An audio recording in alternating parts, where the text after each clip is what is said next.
నమస్కారం. నా పేరు మాధవి. నేను ఒక టీచర్ని. నాకు ఆస్తమా, శ్వాస సంబంధిత ఇబ్బంది ఉండేది. గాలి పీల్చుకోవడానికి కూడా చాలా ఇబ్బంది పడేదాన్ని. నేను గత కొన్ని రోజులుగా ఈ ఆయుష్మాన్ యోగా కేంద్రం లక్షపురం పిహెచ్సి నందు ఉన్న ఫ్రీ యోగా మందిర్కి నేను చేరాను. నాకు చాలా బాగా ఉంది. ఇక్కడ సూర్య నమస్కారాలు, యోగా, మెడిటేషన్ చాలా బాగా చేయిస్తున్నారు. ఇక్కడ ఉదయం 5:30 నుంచి 7:30 వరకు యోగా క్లాస్ ఉంటుంది. గురుగారు చాలా బాగా యోగా శిక్షణ ఇస్తున్నారు. ఓవర్వెయిట్, జాయింట్ పెయిన్స్, బ్రీతింగ్ ఇష్యూస్ లాంటి ప్రాబ్లమ్స్తో వచ్చిన వారికి చాలామంది దృష్టిలో పెట్టుకొని అందరికీ తగిన విధంగా యోగాలో శిక్షణ ఇస్తున్నారు. నేను ఊపిరి పీల్చుకోవడం కూడా చాలా ఇబ్బంది పడేదాన్ని. ఇక్కడ చేరకముందు హాస్పిటల్లో ట్రీట్మెంట్ తీసుకున్నాను. మందులు, ఇన్హేలర్ వాడేదానిని. ఇక్కడ చేరిన తర్వాత అవి ఏమీ వాడటం లేదు.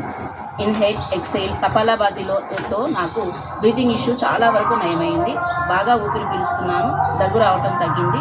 చాలా ఆరోగ్యంగా అనిపిస్తుంది. ఈ యోగా క్లాసులు నడిపించే ఆయుష్ డిపార్ట్మెంట్ వారికి, గురువు గారికి నా యొక్క ధన్యవాదములు. డిసిప్లిన్, డెడికేషన్ అండ్ డిటర్మినేషన్తో ఈ యోగా క్లాసులు నడిపించే గురువు గారికి నా అభివందనములు. నాకు ఈ అవకాశం కల్పించిన వారందరికీ నా వందనాలు.